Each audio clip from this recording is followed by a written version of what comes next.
Bienvenue dans l'Œil au Clébar, le premier podcast d'ophtalmologie vétérinaire. Je suis Bertrand Michaud, vétérinaire praticien exclusif en ophtalmologie près de Genève. Je vous propose de découvrir en un clin d'œil l'ophtalmologie vétérinaire les yeux fermés. Ce podcast mensuel est réalisé en partenariat avec Dome Pharma, laboratoire vétérinaire engagé depuis plus de 40 ans en ophtalmologie vétérinaire. Un grand merci à eux pour leur soutien et la totale liberté sur le contenu proposé.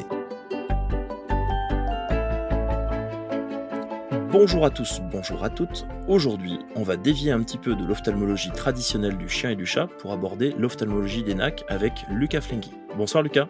Bonsoir Bertrand. Alors toi, tu es diplômé de l'école de Liège, ça fait maintenant quasiment 10 ans que tu es sorti d'école. Après être sorti d'école, tu t'es orienté assez rapidement vers un parcours NAC exclusif. Donc les NAC, tu peux nous redire ce que c'est ? Alors c'est les nouveaux animaux de compagnie. C'est un petit peu une case où on met beaucoup d'animaux, tout sauf le chien et le chat, quoi. Donc tu vas avoir le lapin, le hamster, le rat, les reptiles, les oiseaux, enfin ça regroupe quand même pas mal d'espèces différentes. Et depuis très peu, en tout cas je te félicite, tu as ton diplôme en fait de spécialiste européen en petits mammifères, donc c'est le diplôme ECZM. C'est ça. Et accessoirement, vu que tu travailles pas assez, tu es en plus vice-président du GENAC, qui est le groupe d'études sur les NAC au sein de l'AVAC, qui est l'organisme qui gère toutes les formations et qui anime. Donc tu es quelqu'un d'assez dynamique et c'est aussi pour ça que je t'ai proposé de rejoindre le podcast. Vous êtes beaucoup en France à avoir ce titre de spécialiste en NAC ? On n'est pas très nombreux. C'est vrai que les spécialistes NAC, alors ça monte en puissance, mais j'aurais pas un nombre exact à te dire pour les spécialistes NAC, mais ça reste un petit nombre en tout cas. Mais ça monte vraiment en puissance et dans quelques années, il y en aura de plus en plus. Actuellement, tu travailles en Seine-et-Marne, tu alternes entre deux structures, l'Exotic Clinique à Nandy et aussi au service NAC du CHV des Cordeliers à Meaux, où dans ce CHV, tu côtoies un ophtalmo qui est intervenu dans la première saison, qui est Philippe Durieux. C'est aussi un peu lui qui m'a conseillé tes services parce qu'apparemment, t'es aussi intéressé par les yeux. Mais avant tout ça, moi, j'ai une question à te poser. Pourquoi est-ce que tu as choisi cette pratique des nouveaux animaux de compagnie ? Alors, j'ai toujours été attiré par la faune sauvage depuis gamin, et c'est tout naturellement que je me suis dirigé vers cette voie durant mon cursus en investissant dans les associations consacrées à la faune sauvage ou en faisant pas mal de stages dans les parcs zoologiques. Alors maintenant, avec le nombre de postes très limité dans cette filière, j'ai regardé un petit peu ailleurs et j'ai découvert le monde des NAC, qui est finalement un petit zoo. On va soigner une grande diversité d'espèces. Ah, écoutez, je suis pas fou sur mon billet, tenez. Il y a écrit Saint-Lazare. C'est mes yeux ou quoi ? Je crois que ça doit être vos yeux. Et au quotidien, de quel type d'animaux tu vas pouvoir t'occuper, des petits, des très grands ? Parce que tu me parles d'animaux, de faune sauvage aussi. Oui, alors 80% de ma clientèle, donc, ce sont des mammifères, avec vraiment le lapin en numéro 1. Et puis derrière, on va avoir des cochons d'Inde, des rats, des furets, des hamsters, des octodons, encore des gerbilles. Et 20% du reste de ma clientèle, ça va être des reptiles, avec la tortue en numéro 1, puis les lézards avec le pogona, le caméléon, et finalement les serpents, comme le python royal ou le boa constrictor. Est-ce que ça t'arrive parfois d'aller soigner des animaux sauvages, un peu comme Dactari ? Alors oui, on reçoit à la clinique pas mal de hérissons, et plus rarement des lapins de Garenne, des lièvres, des écureuils, mais on n'est pas un centre consacré à la faune sauvage, donc généralement, on gère seulement les premiers soins d'urgence avant d'effectuer le transfert de ces animaux vers un centre compétent pour prendre le relais et gérer la remise en liberté. Donc j'interviens pas en zoo du tout, mais c'est vrai que parfois on peut recevoir des espèces un peu insolites pour certains examens. J'ai souvenir qu'à Meaux, une fois, on avait reçu un guépard qui avait des troubles neurologiques et ils avaient besoin de passer des examens d'imagerie poussés, donc il était venu nous rendre visite. Donc quand ils peuvent pas réaliser les examens dans les zoos, souvent ils les amènent dans des centres spécialisés qui rassemblent plusieurs spécialistes dans différentes disciplines. C'est aussi, je pense, pour ça que tu travailles en fait au CHV à Meaux.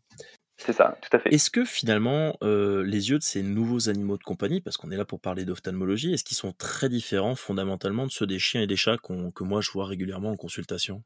Alors, une des caractéristiques remarquables des yeux des vertébrés, c'est justement leur similitude. La conception de base de l'œil avec la cornée, l'iris, le cristallin et la rétine, c'est la même chez toutes les espèces de vertébrés et avec des fonctions similaires. Donc, il existe tout de même, suivant les espèces, des particularités anatomiques et pathologiques. On peut citer le bien connu sinus veineux rétrobulbaire des lapins, cette anatomie vasculaire particulière avec laquelle il faut se méfier lors des énucléations. Le nouveau Le Chat Machine, c'est rien que du naturel. Et au niveau des méthodes d'examen en ophtalmologie, à part le fait que la plupart des espèces soient plus petites, est-ce que fondamentalement, il y a des choses qui vont différer de l'examen ophtalmologique classique des grands mammifères ou des carnivores, je veux dire? Alors, pour l'examen ophtalmo, il va suivre les mêmes principes que pour les autres espèces. On va commencer par l'évaluation de la symétrie des globes et des orbites. C'est l'évaluation de la vision qui peut être un peu plus difficile car tous les mammifères ils ne réagissent pas de la même manière au test du clignement à la menace. Pour ce qui est de l'évaluation des paupières, de la conjonctive, de la cornée, de l'iris et du cristallin, ça va être comme pour les carnivores, ça va être optimal avec une lampe à fente. Le fond de l'œil va être évalué par ophtalmoscopie directe ou indirecte. La production de larmes, elle peut être difficile à mesurer pour le coup, en fonction de l'espèce et de la taille de l'animal, d'où l'utilisation de méthodologies différentes pour mesurer la production de larmes avec le test de Schirmer chez les larges espèces et le test du fil au rouge phénol chez les espèces qui ont des très petits yeux ou une faible production de larmes. Pour la pression intraoculaire, comme pour les carnivores, elle est mesurée soit par tonométrie d'aplanation ou par tonométrie à rebond. Donc pour résumer, il y a beaucoup de similitudes dans l'examen, mais il faut s'adapter à un œil qui est souvent bien plus petit que celui d'un chien ou d'un chat et assurer surtout une bonne contention chez les espèces qui peuvent mordre, comme le furet ou encore les écureuils. Ouais, et je pense que chez le serpent aussi, par exemple, sur des boas qui peuvent être extrêmement lourds, en fait, ça peut être rendu compliqué par, il faut plusieurs personnes pour manipuler l'animal? C'est ça, on dit qu'il faut une personne par mètre de serpent. Bon, après, j'ai pas tous les jours des anacondas ou ce type de serpent géant, mais c'est vrai que ça peut arriver d'avoir des gros animaux qui nécessitent pas mal de personnes pour la contention. Ouais. Et tu parlais d'apprécier la vision, donc il y a certains mammifères, je crois, donc c'est chez le lapin, le clignement à la menace, il est absolument pas présent. Comment est-ce que tu sais interpréter du coup la vision d'un lapin? Ouais, c'est très compliqué. Le test de clignement à la menace, il est très faible, voire totalement inexistant chez le lapin, donc c'est très difficile d'estimer si le lapin voit correctement. Donc il existe l'ERG qu'on peut faire chez le lapin. Bon, c'est encore très peu pratiqué, mais c'est possible. Et le lapin, comme c'est un animal qui a une ouïe et un odorat exceptionnel, il s'adapte très très bien quand il ne voit pas, ce qui fait que c'est extrêmement compliqué de se rendre compte à la maison qu'il ne voit pas. Donc on peut faire des petits tests en lui mettant des obstacles, des choses comme ça, mais c'est vrai que globalement, ça reste difficile d'estimer la vision sur un lapin. Et un peu comme toutes les pathologies du lapin, finalement, le propriétaire met souvent plus de temps pour apprécier des troubles, des pathologies présentes, comme là on parle des yeux, mais moi je trouve que même de manière générale, ils ont des syndromes ou des symptômes qui sont en général assez frustres, les lapins. Ouais, il manque pas grand-chose. Comme tu le sais, les lapins, c'est des proies. Et une proie dans la nature, s'il montre un symptôme, elle se fait manger. Donc, même si le lapin domestique, il est chez lui en sécurité, il y a son instinct qui lui dit quand même, fais gaffe, montre rien sinon t'es foutu. Donc, par nature, le lapin, il montre pas grand-chose. Donc, quand on voit un symptôme chez un lapin, c'est souvent que la maladie est bien avancée. Donc, il faut agir vite avec ces espèces. Et de ce fait, pour les propriétaires qui peuvent nous écouter ou des assistantes vétérinaires qui sont avides d'avoir un peu plus de connaissances dans le domaine de l'ophtalmologie des NAC, quel conseil toi tu donnerais pour apprécier finalement est-ce que c'est urgent ou pas? Est-ce qu'on doit s'inquiéter ou pas quand on a un trouble oculaire chez son animal, alors que ce soit un lapin ou un serpent? Dès qu'on a un animal qui va avoir un gonflement, qui va se gratter beaucoup les yeux, qui va cligner des yeux très très fort, c'est des signes de souffrance oculaire. Et tout ceci peut entraîner des arrêts de transit chez les lapins, de l'anorexie. Donc il faut vite consulter dès qu'on a un animal qui présente ce type de pathologie. Et quand on est vétérinaire, est-ce que tous les vétérinaires, eux, peuvent soigner les NAC en particulier? En tant que véto, on a tous la même base de formation, mais ça s'arrête là. Chaque spécialité est particulière et doit être réservée à une personne qui a acquis les compétences pour ce domaine. De la même façon, tu vois, en médecine humaine, lorsqu'on a mal aux dents, on va pas chez l'ophtalmo, mais on va chez le dentiste. Pour ma part, je suis compétent que dans mon domaine et totalement incapable de soigner un chat ou un chien. Tu vois, par exemple, mon chat, quand il est malade, Je vais demander à mes confrères de me filer un coup de main parce que j'y connais rien. Heu, Maintenant pour l'ophtalmologie des NAC, un œil reste un œil et n'importe quel véto sur des pathologies simples est capable d'avoir la bonne démarche diagnostique et thérapeutique. En tant que vétérinaire NAC, je connais parfaitement les spécificités d'espèces, mais j'ai tout de même besoin de l'aide de confrères spécialistes en ophtalmo pour certains actes très précis comme les interventions intraoculaires, comme la phacoémulsification par exemple. Est-ce que bah, c'était ma question, tu fais le lien. Est-ce que toi, tu réalises parfois des opérations chirurgicales sur les yeux des NAC? Oui, mais pas très poussé, hein. Tu vois, ça va être, des opérations comme des blépharoplasties, c'est vrai que je vais jamais aller toucher à l'intérieur de l'œil, quoi. Donc, pas très, très poussé en tout cas en ophtalmologie, les énucléations, ce genre de choses, oui, mais après sinon je vais voir mon collègue Philippe que tu connais bien.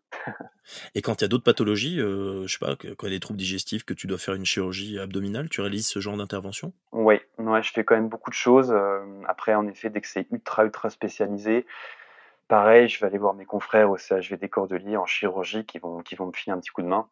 On fait quasiment tout sur le tissu mou, mais après pour tout ce qui est osseux, c'est mes collègues qui viennent me filer un petit coup de main.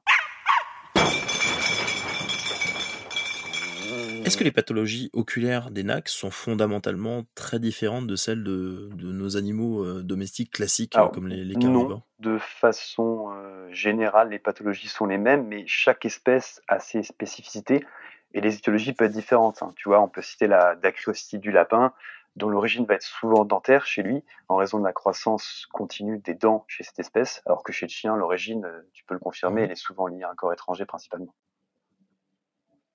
Et ben, tant qu'on est chez le lapin, il y a d'autres pathologies oculaires qui sont, par contre spécifiques, aux lapins? Oui, alors on peut citer le syndrome occlusif cornéen, hein, qu'on appelle également, le pseudoptérygium. C'est une membrane conjonctivale, hein, qui va recouvrir la cornée de façon centripète et qui généralement ne va pas y adhérer. On peut citer l'uvéite phacoclastique aussi, secondaire à Encéphalitoson cuniculi, un parasite très fréquent chez les lapins. Chez le lapin, on retrouve aussi beaucoup d'exophtalmie unilatérale, secondaire à un mal sédentaire, et également pas mal d'exophtalmie bilatérale, mais cette fois-ci secondaire à une dilatation du sinus veineux rétrobulbaire par un défaut de retour sanguin au cœur par compression d'une masse médiastinale qui est souvent un thymome chez le lapin vieillissant. Et moi, je pense que la pathologie la plus fréquente chez le lapin, ça reste quand même cette dacryocystite qui est malheureusement sous-diagnostiquée et puis souvent un peu laissée, de côté. Et nous, quand on nous les adresse en ophtalmo, ça traîne déjà depuis des mois et des mois. Fondamentalement, pour casser un mythe, est-ce que pour toi, aujourd'hui, le traitement d'une dacryocystite peut se faire autrement qu'en intervenant au niveau des dents du lapin? Il y a d'autres causes, hein, de la dacryocystite. C'est vrai que c'est souvent d'origine dentaire, hein, de par, bon, il y a une prédisposition anatomique aussi, hein, avec la présence de 2 courbures dans leur trajet au niveau de la racine des incisives des premières prémolaires supérieures. Donc ça va vraiment être les sites, privilégiés d'obstruction par accumulation des sécrétions épaisses ou par compression des racines dentaires. Donc souvent, quand l'origine est dentaire, bah, il faut extraire cette dent. Mais après, il peut y avoir d'autres causes aussi, hein. On peut avoir, une simple cause infectieuse, inflammatoire ou une sténose du conduit lacrymal chez les lapins vieillissants. Quand on est face à une sténose, là malheureusement il n'y a plus grand chose à faire. Alors je sais que chez les chiens, tu peux poser certainement des petits stents, hein, pour aider l'écoulement. Non, c'est compliqué. Ouais, je dis souvent les résultats sont pas Ouais. extraordinaires. En fait, on fait des dacryocysto-rhinostomies, donc des abouchements en fait, des déviations soit du canal existant, soit on crée un nouveau canal. Mais toutes les techniques qu'on a pu utiliser jusqu'à présent, malheureusement, se bouchent avec le temps parce que il y a un facteur défavorisant chez l'animal qui est la formation de fibrine et de réactions inflammatoires qui bouchent très rapidement ces orifices qui sont en général pas très pérennes. Donc moi, effectivement, j'ai un peu laissé tomber ce genre de choses. En tout cas, chez les lapins, c'est compliqué et c'est vrai que la dacryocystite, c'est une pathologie particulière qui est très frustrante. Ça nécessite souvent des longues semaines de traitement. Il y a 6 semaines de moyenne, de traitement en moyenne. Il faut souvent, instiller, enfin faire une cannulation du conduit lacrymal, plusieurs fois pendant le traitement. C'est une pathologie, ouais, qui est assez frustrante. Et tu recommandes de réaliser des radios dentaires dès la première consultation lorsqu'on a une dacryocystite chez un lapin? C'est vrai qu'on va plutôt partir directement sur le scanner. Les personnes qui viennent me voir, bah, souvent c'est des gens qui m'ont été référés, donc qui sont très motivés.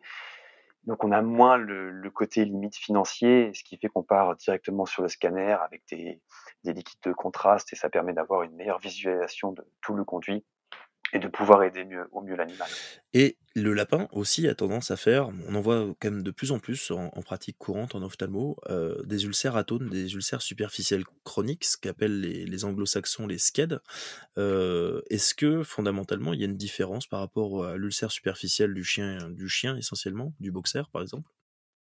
Alors je sais pas exactement comment se passe, l'ulcère chez le chien, mais en tout cas chez le lapin, c'est extrêmement fréquent, hein. Il a une énorme surface cornéenne, il a une faible sécrétion lacrymale et aussi une faible fréquence de clignement, de la paupière, hein. Mmh. Je sais pas si tu peux essayer de faire un concours avec le lapin de celui qui garde l'œil ouvert le plus longtemps, bah, tu vas perdre d'office, hein. Il va cligner les yeux une fois toutes les 5 minutes. Donc c'est un animal qui est fortement prédisposé à cette pathologie, qui peut parfois être compliqué à soigner. Une des choses qui fonctionne bien, c'est de poser des lentilles, hein, donc ce que vous faites, hein, chez les Mmh. chez les carnivores. Donc avec un petit appareil, on va frotter un petit peu la cornée et puis on place une lentille. Ça, c'est quelque chose qui fonctionne super bien sur les ulcératomes, mais vraiment très, très bien. Donc en résumé, on peut un peu dire que le lapin, c'est le bulldog, des nacs en fait, un peu en quelque sorte. Et ben voilà, on peut dire ça. Pourquoi tu m'as mordu? Mais enfin, c'est parce que tu es son dîner. Ça va pas la tête? C'est ridicule. Allons, Maurice, qu'est-ce que c'est qu'une petite morsure au fessier entre bons amis? Tiens, vas-y, grignote. Alors le lapin n'est pas un rongeur, c'est un lagomorphe. Est-ce que chez les rongeurs, en fait, donc les cousins proches du lapin, il y a des pathologies qui vont être, redondantes, assez fréquentes? On a beaucoup de conjonctivite, hein. Chez les rongeurs, c'est extrêmement fréquent. Chez le rat, on peut citer la chromodacryorrhée, qui sont des écoulements oculaires physiologiques, hein, de porphyrine. Chez le cochon d'Inde, ce qui est super fréquent, ça va être les ulcères aussi. C'est des animaux qui sont assez peureux et dès qu'ils ont peur, ils foncent dans le foin, et ils se mettent souvent des petits corps étrangers végétaux dans l'œil. Donc ça, c'est quelque chose qui est assez fréquent. On va retrouver aussi chez le cochon d'Inde qui est particulier, c'est ce qu'on appelle le fatty eye. C'est la présence de tissus adipeux dans la conjonctive. Et on retrouve aussi quelque chose de particulier chez le cochon d'Inde, c'est ce qu'on appelle la métaplasie osseuse du corps ciliaire. Et on retrouve ça chez le cochon d'Inde vieillissant, ce qui est totalement asymptomatique. Et chez les rongeurs, on peut aussi citer la cataracte diabétogène de l'octodonte qui est relativement fréquente. Ouais. Et je crois que chez le chinchilla aussi, ils ont tendance à développer, enfin moi je le remarque, des cataractes, et avec une particularité, chirurgicale, parce que ce sont des yeux qui sont malheureusement trop petits pour passer en phacoemulsification. Donc la phacoemulsification, c'est l'envoi d'ultrasons, et d'aspiration au sein du cristallin, et apparemment ce sont des cataractes qui sont assez molles et qui peuvent carrément en fait s'aspirer à l'aiguille. Ah Je mais sais pas si écoute, tu en as. je n'ai jamais fait ça. C'est vrai que les cataractes sont très fréquentes chez le chinchilla. Personnellement, on n'en a jamais opéré. Comme je te disais tout à l'heure, ces espèces-là, elles ont une capacité d'adaptation extraordinaire, donc elles sont peu handicapées par la cécité. Donc personnellement, en tout cas, je n'ai jamais fait d'opération de cataracte sur un chinchilla. J'en vois pas trop l'utilité. Ouais. Le problème, c'est qu'il faut aussi que le propriétaire soit ultra motivé, parce que souvent, c'est des espèces qui, entre guillemets, sont pas très, enfin, onéreuses, entre guillemets, et les gens s'y attachent quand même, hein, mais de là à faire un geste chirurgical qui va coûter plusieurs centaines, voire quelques milliers d'euros. Je sais que Laurent Boina en a réalisé sur des cochons d'Inde récemment, et il me disait que c'était effectivement un geste qui était complètement différent de ce qu'on avait l'habitude chez nos carnivores, ou chez le lapin, puisqu'en fait, la constitution des cataractes, elles sont assez molles, et de fait, clairement, l'opération peut se faire juste en aspirant le contenu, à l'aiguille, avec des résultats qui sont plutôt bons. Donc moi, c'est vrai que j'attends toujours mon prochain prochain propriétaire avec un animal, qui serait atteint. Effectivement, ça pourrait être Mais si intéressant. la cataracte, elle est stable, encore une fois, je ne vois pas trop l'intérêt de faire l'opération. Alors ça peut être intéressant sur un animal qui a des difficultés à se mouvoir en raison de sa cataracte, mais comme il compense tellement bien la cécité par tout leur autre sens, franchement, j'en vois pas trop l'intérêt de prendre un risque anesthésique heu, pour si peu. Ouais, pour quelque chose qui ne met pas en péril leur vie, en fait, Pas sauf, du tout. si à l'état naturel, ils étaient encore une proie, à la rigueur, ça se comprendrait. Chez le furet, qui est finalement le plus proche, des carnivores domestiques qu'on peut soigner habituellement, est-ce qu'il y a des pathologies originales, ou est-ce que c'est des pathologies qui sont similaires à celles du chien ou du chat? Original, non, bah, on a pas mal de conjonctivite, on a aussi beaucoup de cataractes et parfois on a des exophtalmies Mmh. avec procidente de la troisième paupière, lors de lymphomes ou de mycobactériose. Et les lymphomes, bah, tu le sais peut-être, c'est hyper fréquent chez les furets, ça peut se manifester par les troubles oculaires. Donc quand on a les lymphomes, on a souvent des lymphomes généraux qui se manifestent par des troubles oculaires, c'est ça? Ouais, c'est ça, tu peux avoir, des lymphomes rétrobulbaires et donc l'œil ressort et ça peut être un symptôme de lymphome chez le furet. C'est pas principal, hein, Mmh. mais c'est un des symptômes qu'il faut connaître parce que ça permet de diagnostiquer cette maladie qui est très grave. Et tu vas le confirmer comment du coup? Tu vas faire des ponctions de nœuds lymphatiques, périphériques ou des Exactement, choses comme ça? exactement, la ponction, on fait des NF, ce genre de choses, hein, pour détecter le lymphome. C'est pas trop dur de faire une prise de sang sur un furet? Non, c'est vachement simple. C'est vrai que ça fait peur à beaucoup de personnes parce que c'est des tout petits animaux, mais c'est vraiment pas compliqué. Alors, il faut le faire sous anesthésie. C'est une espèce qui gigote beaucoup, qui peut mordre et ça fait mal. Donc, c'est toujours sous anesthésie. On peut le faire au niveau de la jugulaire. Et sinon, il y a un site d'accès qui est très pratique et très facile. C'est la veine cave crâniale. Donc, ça fait toujours peur parce que c'est juste au-dessus du cœur. Mais honnêtement, le site de ponction, il est super éloigné du cœur parce que les furets, ils ont particularité, c'est d'avoir le cœur qui est très caudal, donc Mmh. il y a quasiment aucun danger à faire cette prise de sang et elle est très facile. Il suffit juste de connaître les repères anatomiques et c'est C'est gagné. un peu comme chez le cochon, je crois. Il me semble chez le cochon, en fait, on fait des prises de sang comme ça dans cette, Tu parles du cochon d'Inde ou le cochon vietnamien? du cochon vietnamien, par Franch- exemple. Non, Franchement, non, je sais pas. j'ai eu l'occasion d'en faire.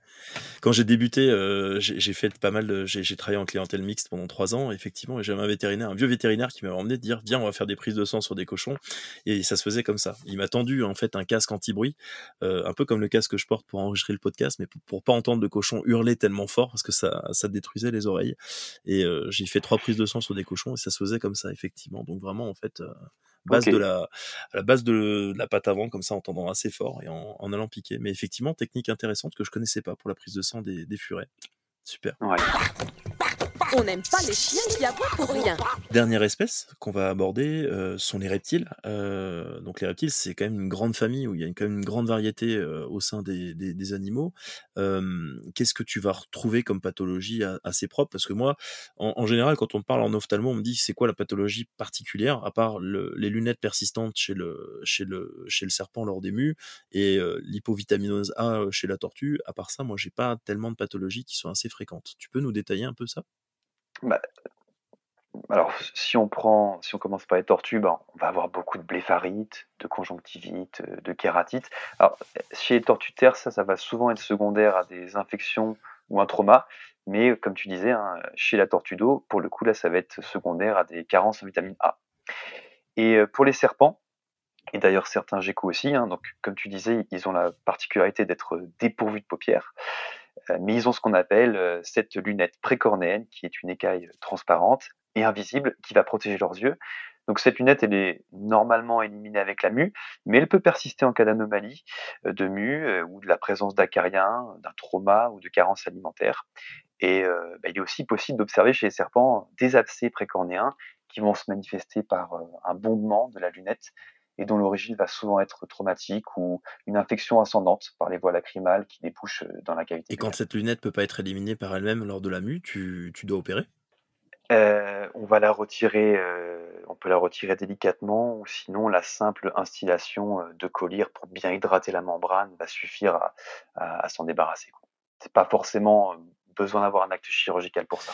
Et pourquoi est-ce que les tortues font particulièrement des troubles d'hypovitaminose A? Bah, c'est à cause de l'alimentation. Pour les tortues d'eau, il y a beaucoup de propriétaires qui les nourrissent pas correctement en donnant par exemple uniquement des filets, de filets de poulet, des filets de poisson et dans ça, bah, il y a que des protéines. Donc la tortue va être très, très carencée dans la nature. La tortue d'eau, elle mange le poisson en entier, donc quand elle mange le poisson, elle mange les filets bien sûr, donc elle a les protéines, elle mange le cartilage, donc elle a le calcium, elle mange l'estomac avec la nourriture, donc elle a des fibres. Donc en mangeant le poisson en entier, la tortue n'a aucune carence. Et donc là, il n'y a pas de souci de carence en vitamine A. Mais par contre, si la tortue est alimentée uniquement avec des filets, c'est là où on va retrouver des carences.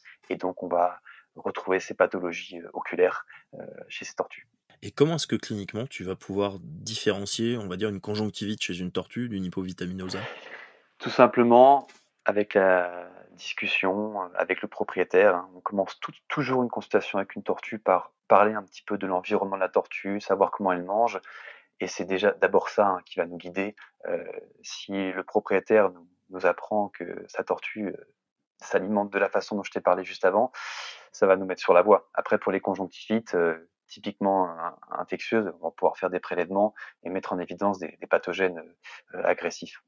Au final, dans le diagnostic, des troubles ophtalmologiques chez les NAC, est-ce que c'est plus compliqué finalement que dans les espèces de plus grand format ou les carnivores domestiques? Bah oui, la limite de taille sur les petites espèces ou l'agressivité hein, sur d'autres, ça peut rendre vraiment le diagnostic délicat. Et le traitement aussi, je pense, parce que le propriétaire finalement, quand il va se retrouver Bah, c'est pareil. face à son animal un peu agité, son furet qui bouge dans tous les sens et qui doit mettre une goutte et que la goutte est pas spécialement adaptée à la taille de l'œil, vu que c'est des gouttes souvent à usage, Ouais. vétérinaire ou humain qui font 50 microlitres et qu'un œil de furet doit pouvoir contenir peut-être 5 ou 10 microlitres tout au plus, ça doit être quelque chose qui complique la tâche. C'est exactement la même chose. C'est pour ça qu'il peut être intéressant chez des espèces agressives ou qui tolèrent pas trop les traitements de faire du medical training. Hein, tu vois, par exemple, les furets, ils détestent les collyres, donc si tu dois les opérer d'une chirurgie de cataracte, ça peut être intéressant avant l'opération de faire ce medical training en lui mettant des gouttes tous les jours dans les yeux pour faciliter le Et post-opératoire. c'est quoi? C'est que tu le récompenses à chaque fois que tu vas lui mettre une goutte, tu lui donnes une petite boulette? Exactement, exactement, exactement. Il y a des furets, ils sont très friands de petits gels qu'on trouve dans le commerce. À chaque fois, tu lui mets une goutte dans les yeux, hop, le petit gel juste derrière, et puis à force de le faire, il va associer ça à quelque chose de positif, et ça permettra pour les traitements post-opératoires de se passer Tiens, au j'y mieux. pense. T'as un truc pour les tortues pour empêcher qu'elles rentrent la tête sous leur carapace quand on doit leur mettre des gouttes ou les manipuler? Franchement, non.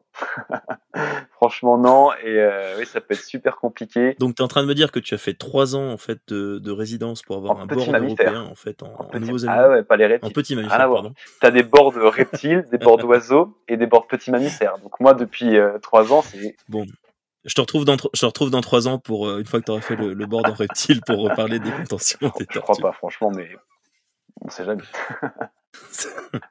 Mais effectivement, mais moi, c'est un truc toujours. Après, on essaie d'expliquer aux gens qu'il faut essayer de gentiment essayer de leur tenir la base de la tête quand elles la sortent pour manipuler, et puis essayer de poser la goutte dessus. Puis le problème, c'est que souvent ils ferment l'œil à ce moment-là, donc la goutte, elle va rester plutôt en surface.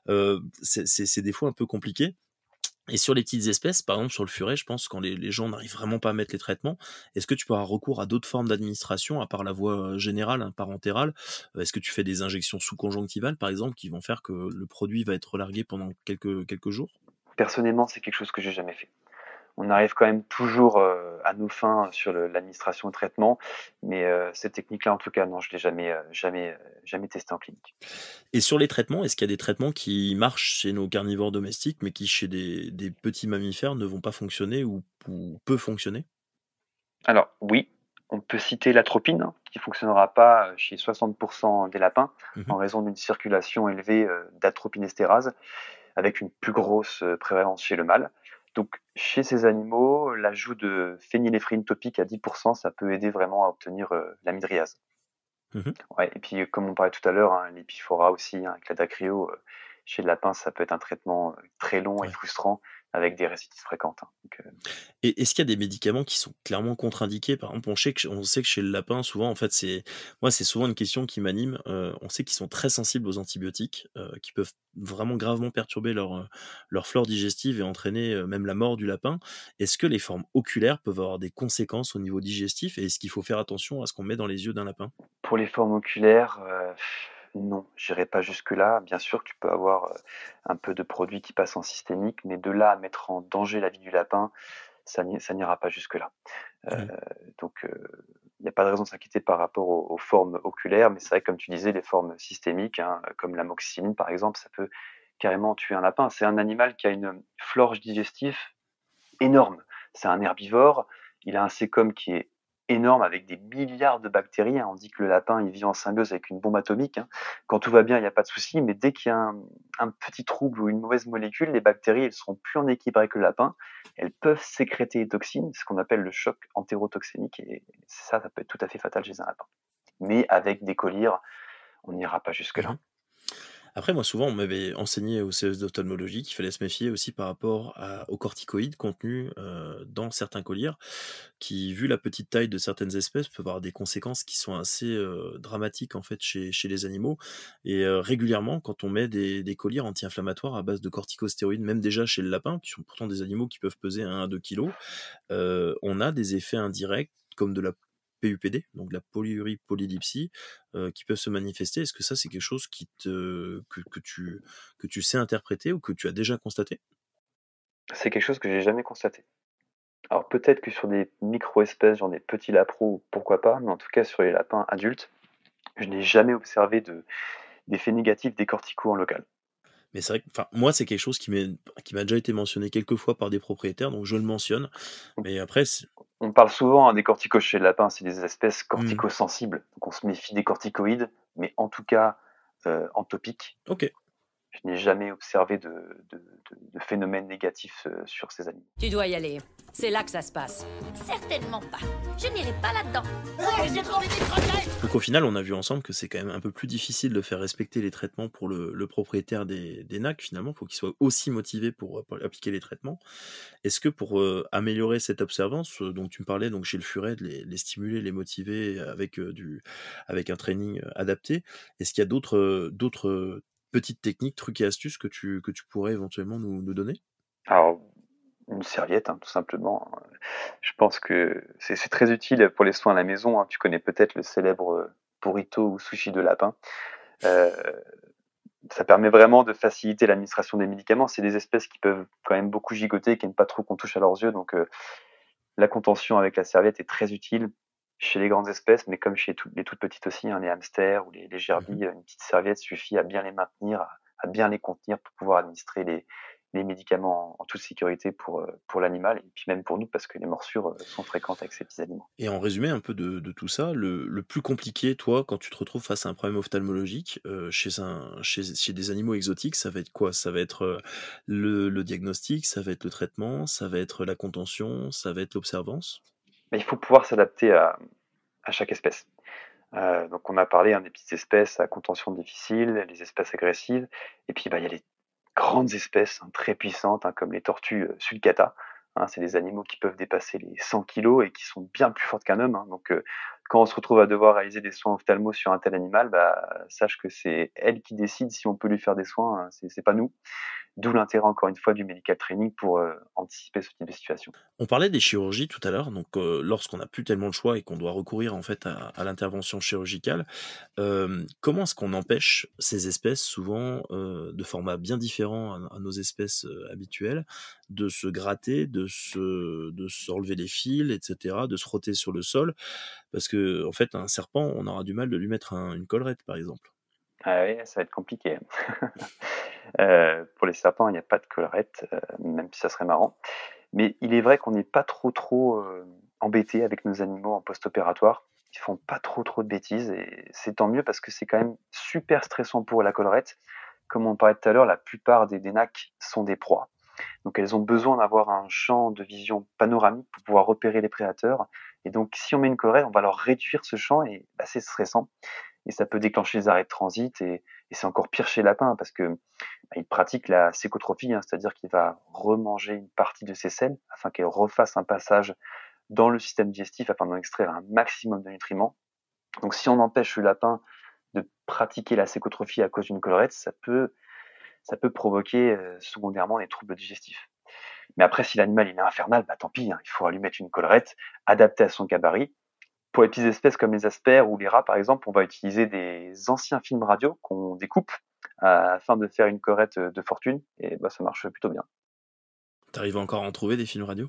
Oui, parce que, alors, j'en trouve plus, mais en fait, mon collègue qui est parti à la retraite maintenant, il avait bien anticipé le truc, et pendant des années, il a récupéré tous les films radio possibles, ce qui fait qu'on a un stock, mais juste énorme dans le garage. Donc là, je pense qu'on est tranquille pour un siècle.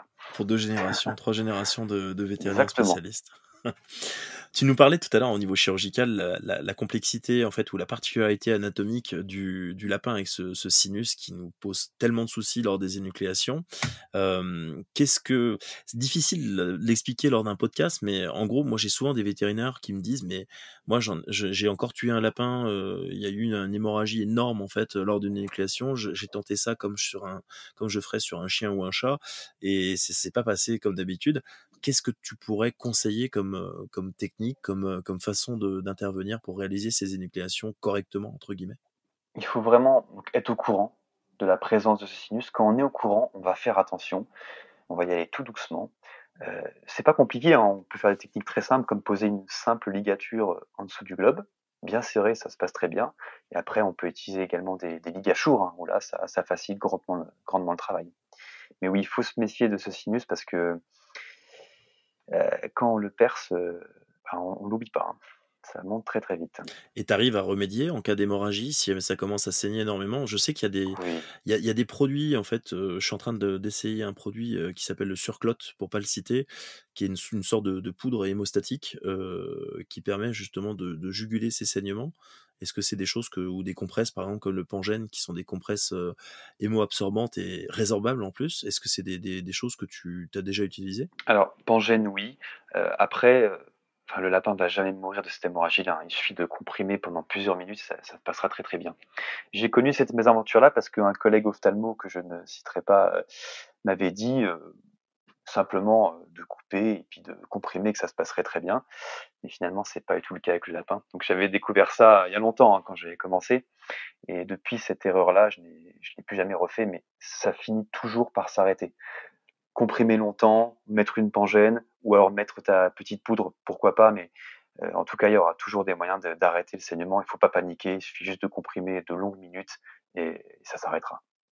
Et toi, Lucas, finalement, quels conseils, tu donnerais aux confrères qui nous écoutent aujourd'hui, pour, entre guillemets, «mieux appréhender» certains cas d'ophtalmologie sur des NAC? Tout simplement de pas trop tarder à nous référer à un cas d'ophtalmologie, au lieu d'essayer tout un tas de traitements qui ne fonctionnent pas, voire même qui ne sont pas utiles.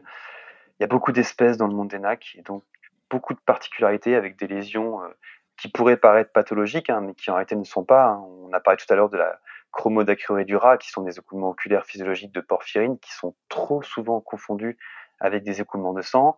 On a parlé aussi du fatty eye, du cochon d'Inde, heu, qui est totalement, asymptomatique, comme la métaplasie osseuse du cochon d'Inde vieillissant, qui nécessite aucun traitement. Bref, il faut surtout pas avoir peur de dire: «Je ne sais pas» et référer l'animal vers un spécialiste NAC. Les gens, au contraire, ils apprécient, hein, cette franchise et moi-même, tu sais, Bertrand, je réfère aussi parfois, comme je te disais tout à l'heure, hein, je suis spécialiste NAC, OK, mais je suis pas ophtalmologue.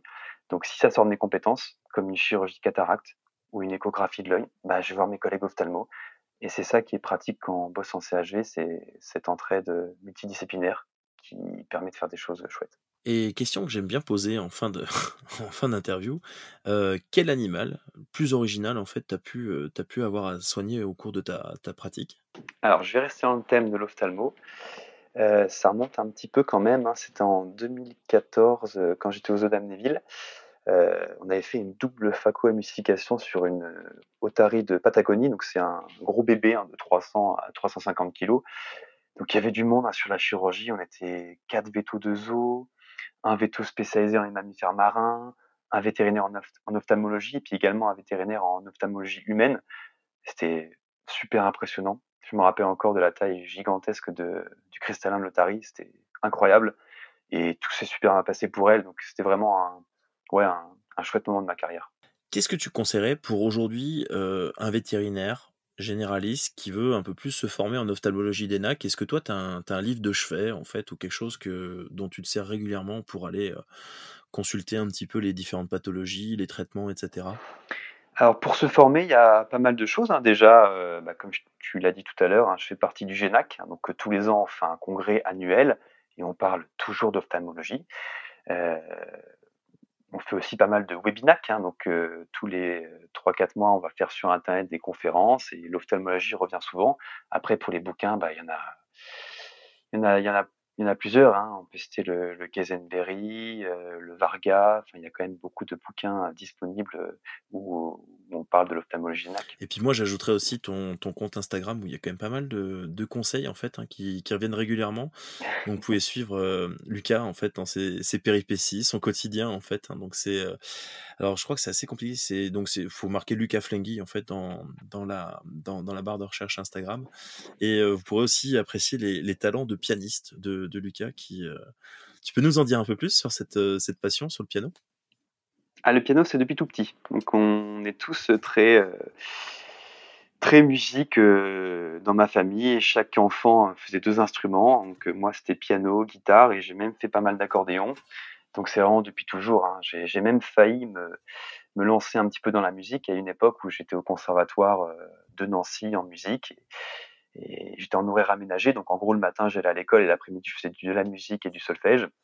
Et finalement, en seconde, je me suis dit bon, moi je veux pas être musicien, je veux être vétérinaire, donc j'ai un petit peu mis ça de côté et je me suis lancé dans la voie de vétérinaire sans jamais oublier la musique qui a toujours été très présente pour moi. J'ai un groupe de musique aussi où je fais de la guitare. Enfin, c'est quelque chose qui est très présent dans ma vie. Parce qu'on a beau avoir un métier qui est vraiment un métier passion et passionnant, c'est quand même important de se garder un peu des petits côtés secrets comme ça, et puis des choses qui nous permettent de nous évader aussi, je pense. C'est sympa. Exactement. Lucas, un grand merci. Donc je rappelle pour les gens qui nous ont écoutés, donc si vous avez un nouvel animal de compagnie qui présente des troubles, pas que oculaires, vous pouvez aller consulter le docteur Flengui qui consulte dans 2 cliniques en Seine-et-Marne, donc sans aucun souci, les yeux fermés, comme je dis toujours. Merci Lucas pour ce moment passé ensemble, c'était très enrichissant, je pense, pour les auditeurs, même pour moi j'ai appris des trucs ce soir, c'est cool, et je te dis à très bientôt. Merci à toi pour l'invitation, et oui, à bientôt. Il y a près de 10 millions de nouveaux animaux de compagnie en France, ainsi que des animaux de faune sauvage captifs ou non. Avec Lucas Flengui, on a vu que des vétérinaires NAC peuvent soigner des espèces potentiellement dangereuses. Il n'est pas rare de devoir sédater certains animaux pour mieux les examiner. Comme tous les vertébrés, ils peuvent présenter les mêmes problèmes ophtalmologiques que nos carnivores domestiques. Ulcères, conjonctivites, cataractes, mais certaines espèces présentent plus souvent des pathologies oculaires, voire des pathologies propres à leur espèce. Les furets présentent ainsi fréquemment des conjonctivites, cataractes et atrophies rétiniennes. Le lapin est sans doute le NAC qui présente le plus de pathologies oculaires spécifiques. Déjà qu'il n'a qu'un seul point lacrymal, il n'est pas sensible à l'effet cycloplégique de l'atropine, dommage pour la douleur. Et sa glande lacrymale accessoire est une glande de hardeur et pas nictitante comme chez le chien et le chat. Il peut présenter des membranes conjonctivales épicornéennes qu'on ne retrouve chez aucun autre animal. Des dacryocystites souvent associés à des abcès dentaires, n'oubliez pas de passer des radiographies dentaires aux lapins qui ont les yeux qui coulent, des ulcères atones comparables au bon vieil ulcère superficiel chronique de nos bulldogs, et bien sûr des uvéites qui répondent très bien au traitement chirurgical, même lorsque de volumineux abcès sont présents en chambre antérieure. Les reptiles, eux, peuvent présenter des bléphaриtes et conjonctivites, dont une bien connue par hypovitaminose A chez la tortue. Les serpents, eux, n'ont pas de paupières, mais ils ont une seconde membrane transparente en avant de la cornée qui s'appelle la lunette, qui peut avoir du mal à tomber lors de la mue, voire être le siège d'abcès. Les oiseaux, eux, présentent souvent des pathologies traumatiques ainsi que des atteintes infectieuses, parasitaires et nutritionnelles. Ils peuvent eux aussi être atteints de cataracte. La particularité de ces espèces est souvent leur taille plus petite que les chiens et les chats, rendant l'application des traitements et la mise en place de moyens de protection beaucoup plus complexes. Les opérations se déroulent comme chez le chien et le chat, sous microscope opératoire, mais l'anesthésie est plus complexe. Si votre soif de savoir n'était pas étanchée avec cet épisode, je vous ai mis une référence bibliographique pour approfondir le domaine de l'ophtalmologie des NAC en commentaire de cet épisode. On se retrouve dans un mois pour parler de la neuro-ophtalmologie avec le docteur Maud Debruck. Merci de nous avoir écoutés et n'hésitez pas à noter et partager cet épisode si vous l'avez trouvé intéressant. On se retrouve très bientôt pour un nouvel épisode de l'œil au clébard. D'ici là, prenez soin de vous et des yeux de vos compagnons à 4 pattes. Au revoir.